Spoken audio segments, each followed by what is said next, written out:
Morning. Just a very quick video. Thank you for all your kind words and things like this. I'm getting better. I've just got a constant dizzy headache, but otherwise I'm on the mend, so I'm having a few more days off. Bugger 'em. Reason I'm doing this video is for Patrick. Patrick's the owner of the 90, I'm going to show you in a minute, and I've been waiting for him to send me an alternator that, well, he said he wasn't charging. Well, picture's worth 1,000 words, isn't it?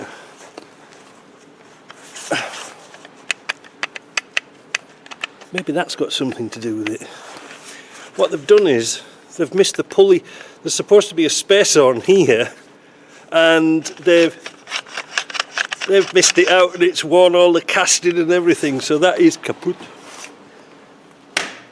I'll pull it off in a minute and I'll show you. But so it spurred me on to say, well, I better get his car into the shop and take off the other alternator that's knackered and get that down to the repair shop, because they've got all the bits and pieces and the test equipment, and see if we can get that fixed. But first, let's have a look at his car. It's there somewhere.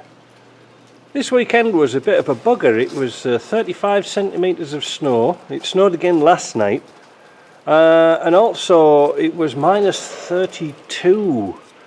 So that's why I haven't really been doing anything. But I've got to get that dug out into the shop, thawed out, so I can get the alternator off it, so I can press on and get that done. It's only a 5-minute job, but I'm certainly not working on the outside. Yeah, let's have a look round here. I'm only on my doorstep, you see. See, I put my pickup outside because I thought I was going to get another job in. That never turned up. But we've got snow everywhere. There's my 130 under there somewhere. That won't start. The battery's flat.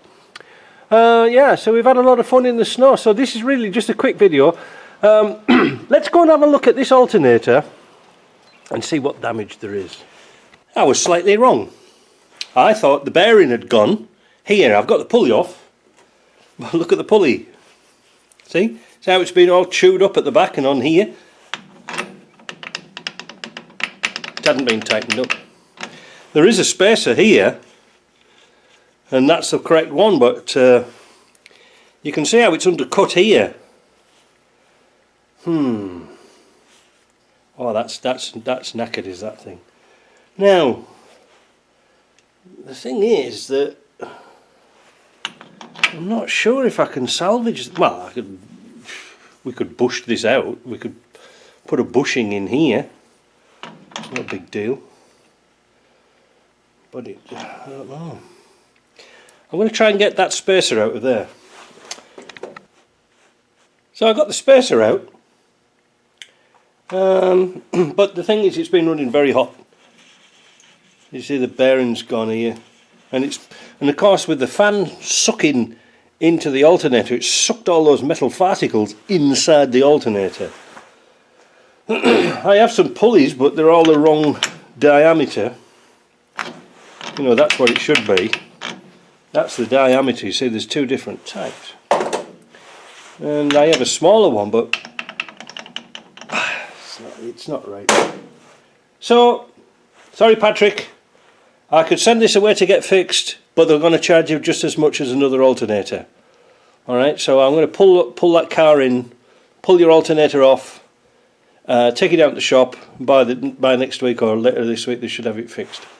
It's best I can do. Alright, so that was just a quick one. And make sure that nut is tight. That was one of the problems we see. The nut wasn't tight because there's no keyway in these alternators. It just relies on the pulley and the nut compressing together, and then it drives on that. That's all there is. So just be careful of that one. Alright, so hopefully we'll get back to some videos next week. And this was just a quickie. Alright, we'll see you later, and thank you one and all for all your concerns again. Ta-da.